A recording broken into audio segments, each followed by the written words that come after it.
I'm going to show you how I go from being here in my truck to being on a boat in the middle of the sea. We arrived in Portsmouth about 7:30 on the Sunday evening. We were due on the 11 p.m. boat, and I've only done this crossing coming back into the UK. I've never done it leaving Portsmouth before, so it took me a while to get my bearings. I was thankful to be with another driver. You're probably thinking, where are they?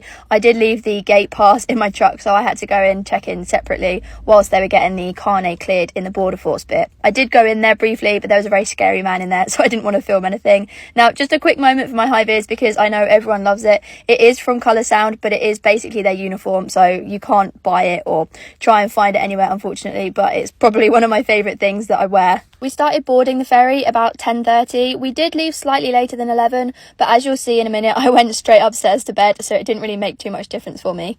And because I was right at the front of the ship, I don't think there was actually any lifts in this section. I always opt for the stairs anyway, I prefer it, but I think you'd have to go further into the middle to actually get the lift up to the higher decks. I would be lying if I said that I had more of a look around the boat than this. All I did was stick my head out of the lobby and then carried on going straight back upstairs. This boat crossing, I think it was about 6 or 7 hours, so I was quite desperate to get into bed, try and get as much sleep as possible, as I knew that when we got off in France, we had quite a big drive to do. We were quite fortunate that on this particular night, it was a very quiet crossing. I spoke to a few of the staff in the port before we left, and they said there wasn't many vehicles going across to France, so the chances of me sharing this room were quite slim. It is always a possibility, and I don't really mind, but luckily I was able to give Bear her own bed for the night and I could go straight to sleep. Anyone that's done these crossings before will know that you don't need to set an alarm in the morning. They'll wake you up with the nice, gentle music blasting through the speakers. After wishing that I'd brought my earplugs with me, I got out of bed, did my teeth and had a shower. This shower was actually quite nice. The shower curtain ends up sticking to a little bit, although for a shower on a moving boat, like I said, it was relatively good. I got all of my stuff together, left the room and headed upstairs. This looks rather gross, but I'm 99% sure that it was just tea or coffee.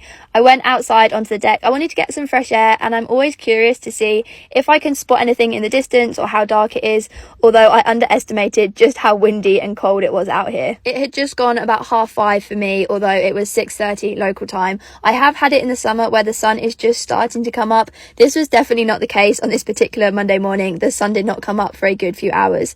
I headed back inside. I really wasn't feeling up to any breakfast, so unfortunately I can't show you what the options were, but you can imagine nothing too fancy, just basic breakfast food.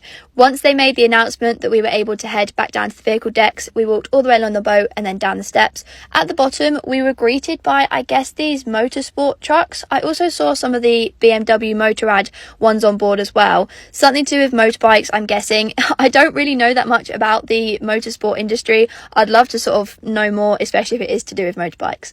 I checked that the truck wasn't chained down, and then I saw this abnormal load. I'd love to know what was under here. I'm really curious. I didn't film anything else, but that was our boat crossing done, and I'll see you all in the next video.